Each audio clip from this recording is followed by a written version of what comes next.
Have you ever been through something so hard that giving up seemed like the only thing that would make sense? Today's video is for you. We'll show you 7 timeless Stoic lessons on perseverance that will motivate you to keep going no matter how hard things get. Before we start, I'd appreciate it if you like the video so that you can help me keep spreading the Stoic philosophy. I suggest that you subscribe and turn on the bell if you haven't already so you don't miss any videos. Accept your fate is the first lesson.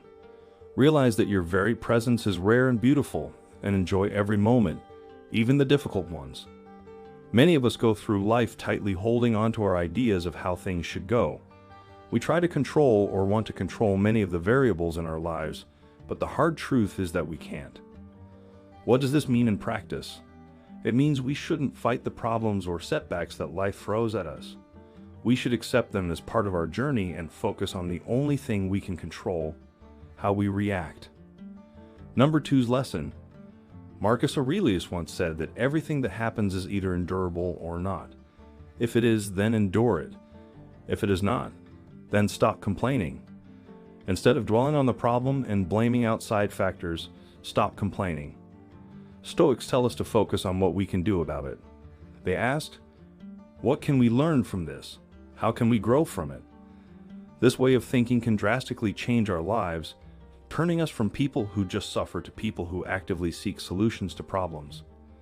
The Stoics held steadfastly to the idea of silent endurance. Lesson number 3. Realize that even if life stinks at times, it's not the end of the world. Don't just take it. Putting things off is the biggest waste of life, according to Seneca. It takes away each day as it comes and keeps us from enjoying the moment by making us think about the future. Passive endurance is not what perseverance is. Stoicism corrects the common misunderstanding that suffering means simply waiting for the storm to pass. Instead, it encourages us to use the power we already possess to actively fight our sufferings. When we let our suffering take full control by delaying the necessary actions to deal with our problems, we give our suffering total control.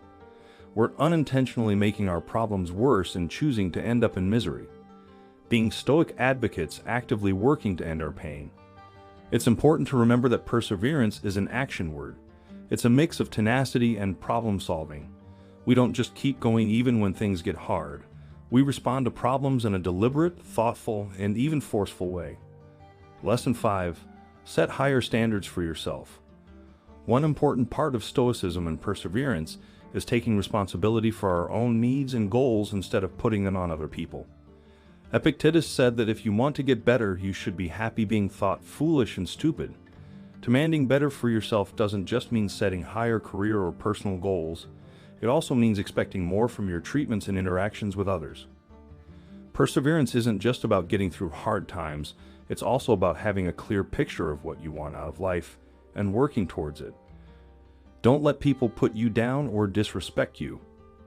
Set limits and be kind and firm with others. More importantly, expect the best from yourself in your thoughts, actions, and replies. Your health and the choices you make in life. Number 6. Lesson Stoicism places a lot of emphasis on the power of our perceptions and interpretations. Or, as Epictetus put it, we suffer not from the events in our lives, but from our judgment about them. One of the main ways we torture ourselves is by taking our problems personally, blaming ourselves excessively for what is not in our control, and turning real-life events into negative narratives about our worth. Research has shown that the way we talk to ourselves has a big effect on our mental health.